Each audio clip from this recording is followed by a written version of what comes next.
चलिए अब बिहार की बात कर लेते हैं। दरअसल बिहार की राजनीति से एक बड़ी खबर है। कांग्रेस के बागी विधायक सुरेंद्र कुशवाहा मंत्री अशोक चौधरी से मिलने उनके आवास पर पहुंचे और मंत्री अशोक चौधरी से मुलाकात कर रहे हैं। राज्यसभा चुनाव में महागठबंधन के विधायकों को सुरेंद्र कुशवाहा ने वोट नहीं किया था। संभावना है कांग्रेस छोड़कर सुरेंद्र कुशवाहा जेडीयू का दामन थाम सकते हैं। चलिए हमारे साथ स्टेट हेड मरगूब जी जुड़े हुए हैं इस खबर पर ज़्यादा जानकारी के साथ। मरगूब जी, उपे जो ये कुशवाहा जी हैं, वाल्मीकि नगर से विधायक है सुरेंद्र कुशवाहा और कांग्रेस में लंबे समय से रहे हैं। अशोक चौधरी भी कभी कांग्रेस के प्रदेश अध्यक्ष हुआ करते थे जब वो शिक्षा मंत्री थे। क्या अशोक चौधरी के कहने पे ही इन्होंने वोटिंग नहीं की और एनडीए को फ़ायदा पहुंचाया? आज जो वो आवास पे गए हैं मिलने के लिए, अनुमान लगाया जाए? देखिए दीपक, इसकी शुरुआत राज्यसभा चुनाव से पहले हो गई थी। राज्यसभा चुनाव जिस दिन था उस दिन इस शुरुआत का लगभग अंत हो गया था, लेकिन अब इस पूरे प्रकरण का अंत कब होगा यह कह पाना मुश्किल है। और इन तीनों को नोटिस हुआ, इन दोनों ने अपना जवाब दे दिया। आलाकमान का कहना है कि इन तीनों ने जो जवाब दिया उसमें पक्षाताप कहीं से नहीं है। इन्हें अफसोस नहीं है कि हमने आलाकमान के निर्देश का पालन नहीं किया। अब इस पूरे मामले एक महत्वपूर्ण जानकारी, इनका मंत्री अशोक चौधरी से मिलना। अशोक चौधरी आपको पता है जितने भी बड़े पुराने लीडर हैं उनसे उनका बहुत अच्छा संबंध है। ये एक राजनीतिक एक अलग संदेश दे गया है। चूंकि अगर पार्टी टूटेगी तो 4-2 टूटेगी, 4 नहीं है 3 अगर जाते हैं तो सीधे तौर पर उन पर कानून लागू होगा। चूंकि भले ठीक है विधानसभा अध्यक्ष बीजेपी का होगा, जेडीयू का होगा। नंद किशोर यादव ने जिस तरीके से तेजस्वी यादव के प्रस्ताव को बिल्कुल गताल कथा में फेंक कह सकते हैं कि निचले फाइल में बंद कर दिया था, आज तक उन लोगों पर कार्रवाई नहीं, उसमें कई विधायक जीत भी गए, वो अलग चीज़ है। हाँ। लेकिन अगर प्रावधान होगा तो इन लोगों पर कार्रवाई हो सकती है, अयोग्य घोषित किए जा सकते हैं। लेकिन अब ये लोग इसके पीछे कारण है कि ये लोग इनको सस्पेंड किया जाएगा तो ये सत्ता पक्ष की तरफ बैठेंगे, जैसे प्रहलाद यादव बैठे थे। एक अलग गुट के तौर पर विधानसभा अध्यक्ष इनको मान्यता दे देगा। ये पूरी कवायद अभी से चल रही है। लेकिन उन्होंने अभी से थोड़ी देर पहले हमसे बातचीत में ये स्वीकार किया कि मैं गया था, डंके की चोट पर गया था, मैंने अपने पार्टी का झंडा लगाकर गाड़ी में हम गए थे, लेकिन हम निजी काम से गए थे। हमें अगर मिलना रहता तो हम रात में अशोक चौधरी से मिल सकते थे। लेकिन जब पत्रकारों ने उनसे कहा कि आप हमसे बात कर लीजिए, उन्होंने कहा नहीं, अभी मैं बात नहीं करूँगा। हम रात के अंधेरे में मिल सकते हैं, लेकिन रात के अंधेरे में मिलने का मतलब तो सीधा है कि आप जा रहे हैं, इसीलिए दिन के उजाले में ही मिले। लेकिन बातचीत ये है, हम आपको बता देते हैं इंटरनली, अगर इन तीनों के खिलाफ कार्रवाई होगी तो ये लोग जेडीयू के तरफ के सत्ता पक्ष के तरफ बैठेंगे और विधानसभा का अध्यक्ष उन्हें एक गुट के तौर पर मान्यता दे देगा। बस यही कवायद इन लोगों की चल रही है।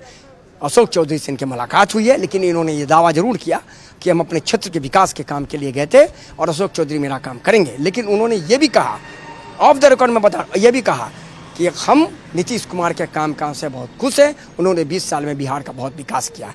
तो सवाल दीपक ये है कि आलाकमान के निर्देश का पालन नहीं करना, चुनाव के दिन मोबाइल ऑफ कर लेना, चुनाव के कल के नक्षत्र से एक्सक्लूसिव बातचीत में यह कहना कि मन के मुताबिक हमारे उम्मीदवार नहीं था, आप किसी को थोप देंगे, हम उसे वोट नहीं देंगे, अति पिछड़ा का उम्मीदवार नहीं था इसलिए हमने वोट नहीं किया।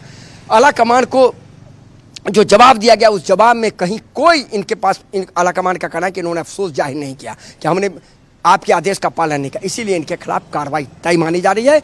तो कार्रवाई जब तय मानी जा रही है, इनको भी पता है, तो इन्होंने एक नया अलग विकल्प रास्ता ढूंढने का कोशिश किया है कि अगर कार्रवाई होगी तो एक अलग गुट के तौर पर, जिस तरह प्रहलाद यादव, संगीता कुमारी बैठी थी, एक अलग गुट के तरफ विधानसभा अध्यक्ष जेडीयू से ये संपर्क करेंगे। विधानसभा अध्यक्ष इनको सत्ता पक्ष बैठने की इजाजत दे देगा। तो स्वाभाविक बात है, करना तो विधानसभा अध्यक्ष को है, नहीं तो फिर पार्टी हाई कोर्ट जाए, सुप्रीम कोर्ट जाए। बस यही कवायद है, अंदर की कहानी यही है।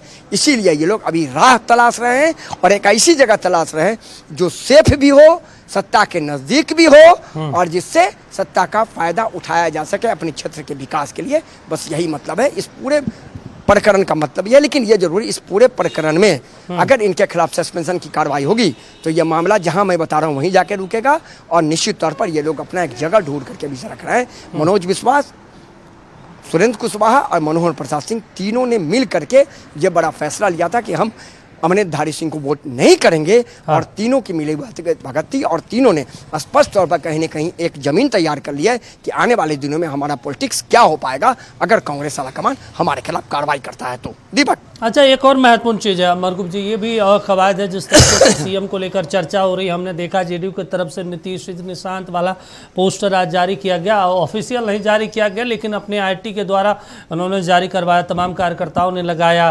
क्या नंबर्स भी अब बीजेपी से ऊपर बनाने की कोशिश है जेडीयू को? दीपक, बहुत अच्छा सवाल है। निश्चित तौर पर आप ने जिस तरीके से इस सवाल को पूछा है, मैं आपके प्रेजेंट ऑफ माइंड की प्रशंसा करता हूं। सवाल वही है, एकदम आप सही जा रहे हैं रास्ते पर। आने वाले दिनों में अगर कोई वैसा डेवलपमेंट होता है, चूंकि बिहार का आपको पता है राजनीति की खान है, बिहार राजनीति की जगह है, और जब तक यहाँ आपको एक अन्य मारेगा, जब तक ये लालू प्रसाद यादव का आवास अगल बगल रहेगा ही, तब तक ये राजनीतिक घटनाक्रम होता रहेगा। मैं आपको फिर बता रहा हूँ, तो अगर ये परिस्थिति बनती है तो हो सकता है RLSP, AIMIM साथ हैं, ये तीन साथ हैं, तो इन सबको मिला करके एक अलग राजनीतिक परिक्रमा तैयार की जाए, ये भी कवायद है। बिल्कुल आपने सही कहा।